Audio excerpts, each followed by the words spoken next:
WNYC-TV presents Barbaralee Diamonstein and... Hi, I'm Barbaralee Diamonstein, and our guest today is Edward Villella, who, along with very few others, helped bring American ballet to new heights. He is also one of the most articulate advocates for the dance in our country. Thank heavens you've switched from boxing to dancing. You've also recently been named the chairman of the New York City Commission on Cultural Affairs. Warm welcome to you, Edward Villella. Thank you. Why does a dancer want to be a cultural politician? Well, I'm not sure that I want to be a politician. However, I'm very interested in culture. Naturally, that's been my life. And I'm very interested in New York. I've grown up here, and I've lived my entire life here. I've worked my entire life here. And certainly, my estimation is that New York is the most vital city in the world. And I think that vitality is expressed in its art and its productivity. And not only the quality, but also the quantity of it. And I think that that's something I would like to continue to be a part of. How do you plan to do that? Well, I plan, first of all, to do a lot more studying. I think one has to have something of a political inkling or background, and I think I need a great deal more of that. I think the first thing I will do when we are officially, or I should say after we are officially sworn in, one of the first things that I would like to do simply is to make the entire idea much more visible and to give it a vitality. I think that the culture and the art world in this city has already indicated. The idea of how important culture is to New York City. To New York City, and also the idea that New York City's culture is not only New York City's, but the rest of the countries and the world. I mean, I firmly believe that New York is the artistic center of the world. Well, you'll find no discord here. And I assume what you're talking about is that we are a national, international cultural resource. And with your visibility as a performer, and now a cultural spokesman for the city, obviously that message will be telegraphed in wider measure. But can you give us any specific instances how you plan to do that? Well, I mean, just in a very small way, I will be certainly, I think it's the, gosh, I should have checked, but it's a new symphony. I think it's the New York Symphony.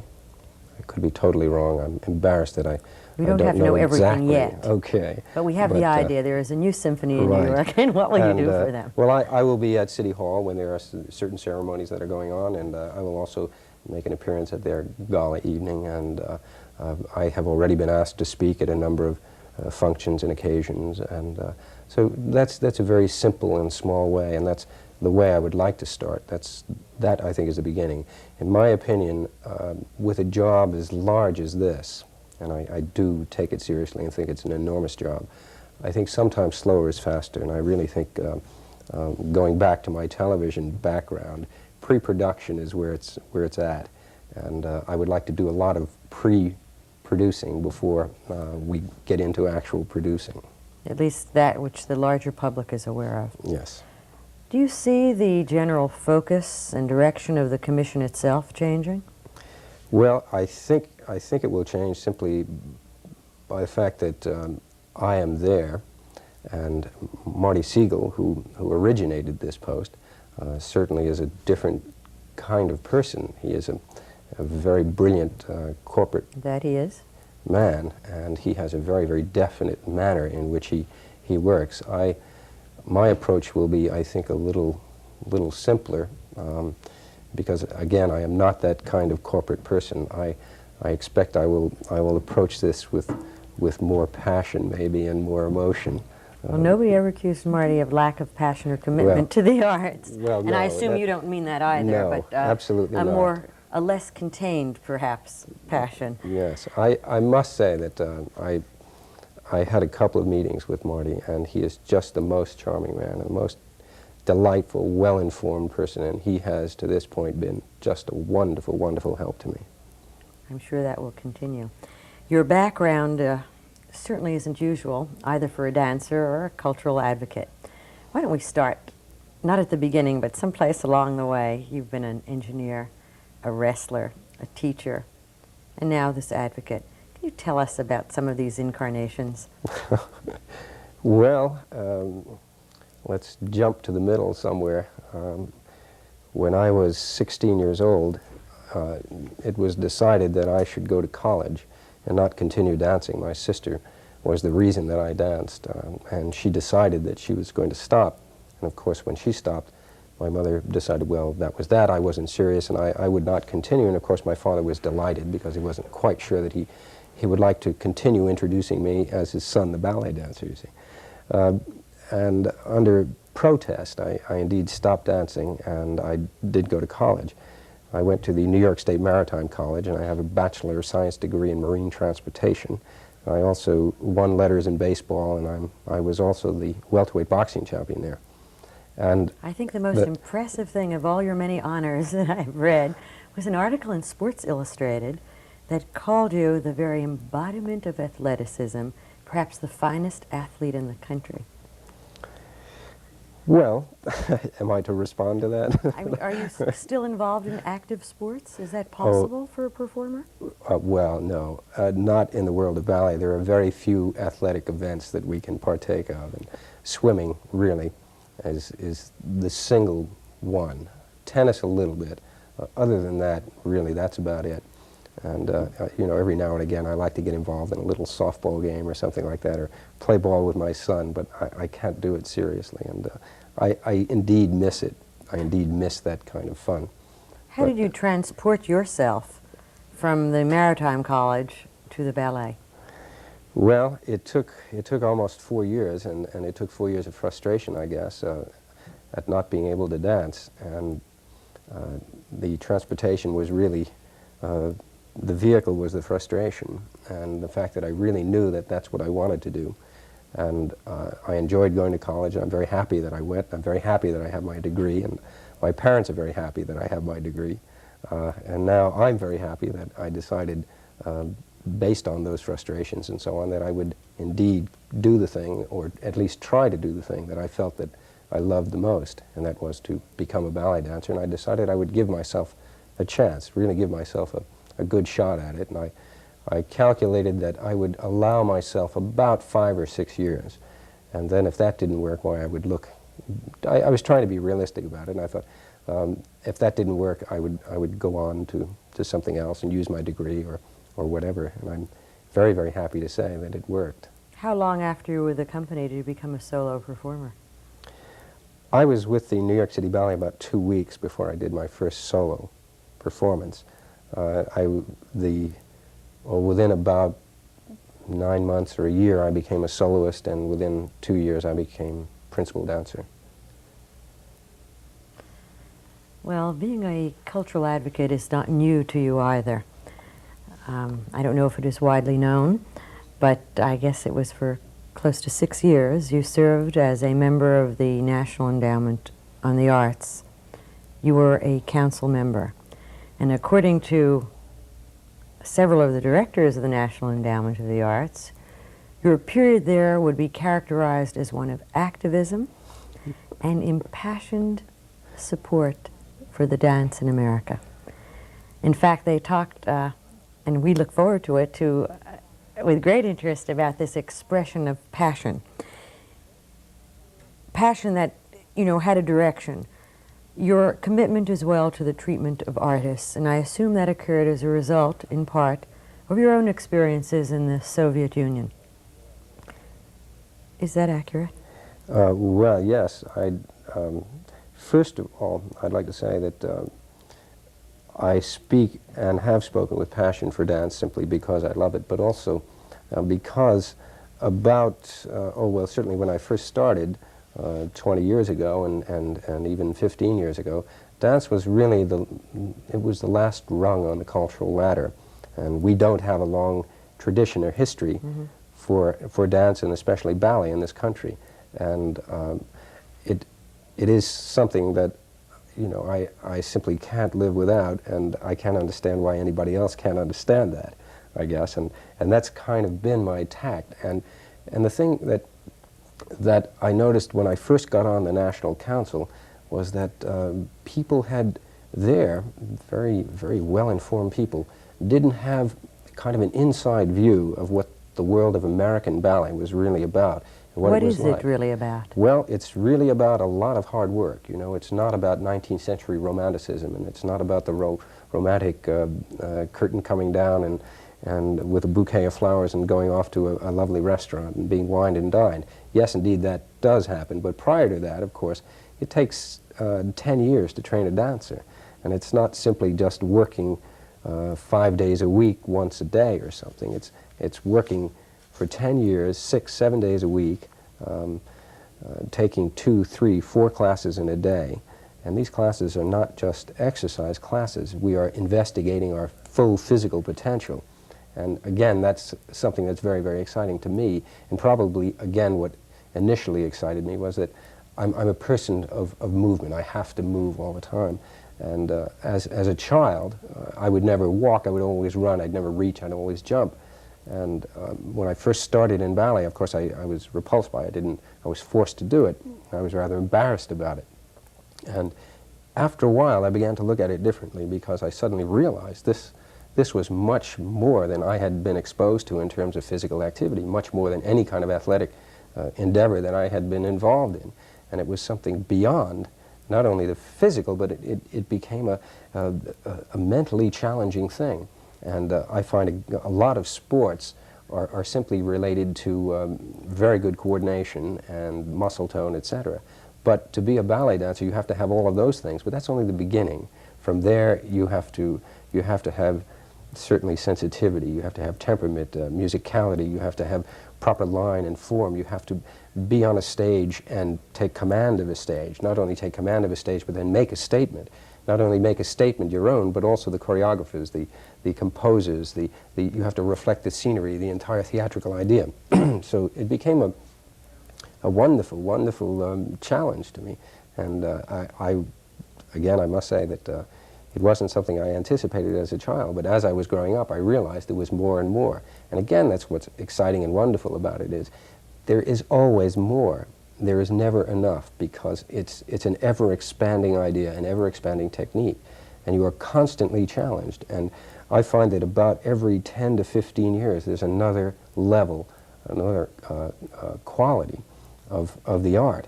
And are we at one of those passages now? Oh yes, definitely. And Absolutely. how would you describe that in your own life? Well, I would describe, first of all, Balanchine and Robbins, George Balanchine, who's the director of the New York City Ballet, and Jerome Robbins, who is the co-director. These two men, in my estimation, are the geniuses of this century for ballet, and certainly Balanchine, I think, is probably the genius of all time in terms of classical dancing. And I think that he's established where we're going. And just to be part of that, I found, terrific, exciting, and challenging. And I think that his choreography has demanded more of our technique.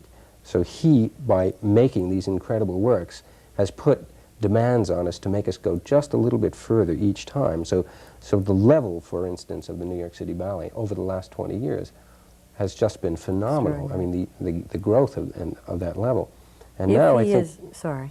Now I would just like to say that I think the next level of excitement is going to be Baryshnikov. I mean, it already is. That was the question. He is, he is now setting the technical standard for the next 10 or 15 years at least. And I find that, again, it's kind of a lovely idea, a lovely pattern to see those things. And well, that's generous and high praise coming from you, whose dancing is described, I guess, as the most masterful kind of technique. What is this new level of technique that you refer to that is being set? Well, I think it's one would be able to draw a parallel, for instance, with sports. Years and years ago, the big question was, will anybody break the 4-minute mile? Now everybody... What is it down to now? Well, it's down to, it's in the mid-50s now. And but the point is that people, it's a psychological barrier as well. Well, the point is that now, in any given race, 4 or 5 people run under 4 minutes, And What's the counterpart in ballet? Well, the counterpart is that we keep extending. You know, our artistic abilities keep extending, and again, it goes back to the choreographers who are demanding more and more of us. And I think a Balanchine and a Robbins to use a talent like Baryshnikov will help to extend his abilities and find his full realm of potential. And I always think that over the years, certain companies, certain choreographers, certain dancers have brought the standard to where the next generation starts from. And I think Who are some of those dancers in the most recent period? Yourself excluded, of course. Certainly people like Nureyev, Makarova, certainly people like Patricia McBride, Melissa Hayden, Suzanne Farrell, people like that who have just evolved and have reached their potentials. You've said of yourself that you're not a dancing man, but a man who dances. What's the distinction between the two? Well, the thing is that people tend to think of dancing as a frivolous activity, and they tend to think of it as possibly overly poetic in terms of a real man. And I don't feel that. I don't sense that. I sense that it's a fantastic masculine experience to be able to dance. Not only to be able to dance, but to work within the framework of a given technique, a very, very sophisticated technique. And I also think it's very, very masculine to be able to just use my hands like that, just easy and gently. It took me 2 years to get my hands to be able to do that while I'm flying through the air and attacking, and my feet are pushing, and there's a great thrust underneath, but at the same time my hands are doing this. You know, and that to me is a great, great masculine sensation, to do something very easy while there's a great deal of power and energy underneath. Are women not capable of doing that? Well, they are to a certain degree, but certainly men have larger, Is it not more a question of powerful muscle control tones. rather than gender? Well, you see, it's also a question of taste and a question of whether you want to do that or not. You know, and whether you think that might be overly poetic, but to me it's not. You know, it's a wonderful sense of manly grace. What is your favorite role? My favorite role, I would say, is the prodigal son, the Balanchine Prokofiev piece, or the jewel section of Ruby section of. Excuse me, but of Ruby's jewels. was created for you. Yes, By yes. Mr. Balanchine. Yes. You talked about this, you know, at one point you said that you were somewhat reluctant, or had relieved your father that you were not going to be a ballet dancer. I think it's been quite some time now with the dance boom of the last decade that we've put that idea to rest, where it is not only acceptable but enviable to be a male ballet performer. Is that a rarefied view on my part, or is that accurate? No, I think it's accurate. I think that well, when I first started dancing, there were 1 or 2 guys in a class of 30 or 40 girls. Now we have, for instance, at the School of American Ballet, which is the school for the New York City Ballet, we have classes of 40-odd boys, and these are boys from all over the country. It's not just New York City. So I think that is an indication that there's a greater interest in it, and it's not simply an area where just some really overly poetic people are only interested. That, I think, is the least complimentary phrase you can use, I'm beginning to suspect.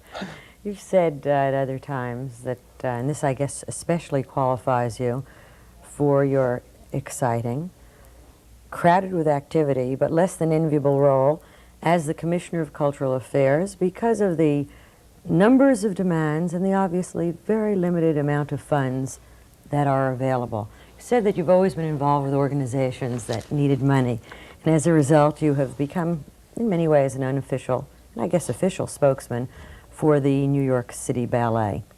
You are so clearly identified with dance and television. Please assure us that you're going to give equal time to the other arts. Oh, well, sure, of course.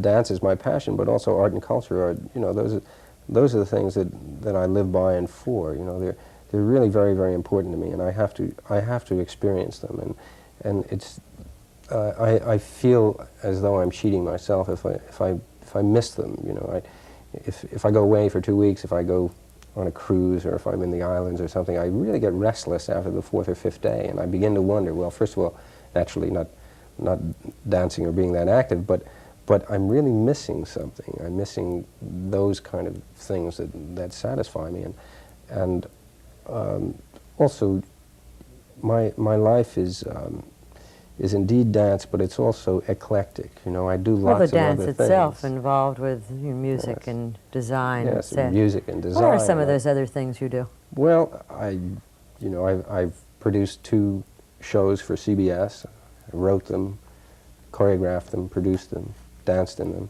The first one I won an Emmy for. Anywhere from there to years and years ago, I was president of the corporation of a discotheque called Author. We remember that. I remember Author fondly, many nights at 3 or 4 in the morning. So, you still do that? Yeah, from time to time, How can you do that and carry on a full dancing schedule? Well, I guess it's just a question of being able to allot your time, your energies, and again, really to know yourself, know your body, know how much energies you can expend and how many energies you cannot, and how many, you know, what the next day entails. I mean, if I have a matinee and an evening the next day, I certainly am not going to be out till 2 or 3 in the morning. How much of your time is devoted to dancing now? And what do you see in your next days? And I'm not talking about your trip to Seattle to dance. What I'm beginning to do now is start to limit my repertoire, number one. And number two, I'm starting to cut back on my performances, and live performances in particular. Really what I would like to do and to focus more on are the television productions that I've been involved in. I'd like to produce and choreograph a great deal more for television. And I would also like to do the same for films. And I find that a very, very exciting and challenging area. And also for me as a dancer, I've spent my life not only in a proscenium arch, but also on a television stage. And I'm beginning, well, I think I have a fairly good sense of what television dance is all about. And that's a new and exciting challenge. And how to film it, because yes, apparently that is a very special technique. Yes. So that we can expect film and television to be a main part of your activities. Yes, and I'm also finishing a book. I hope to finish that this summer. I said that last summer, but I hope to finish that for sure this summer. What's it called? It's not called Dancing, we know that. No, it's not that. It's basically autobiographical, and mostly it's about what it has been like to be an American male classical ballet dancer over the last 20 years, what it's been like to work with Balanchine Robbins, Lincoln Kirstein, things like that, and to get a really, to give a dancer's unglamorized point of view of what the world of ballet and dance is all about. That backstage flavor, you know, the classrooms, the rehearsals rooms, all the years of training, and the moments where you really just have to cut things off, where you have to deprive yourself of certain things.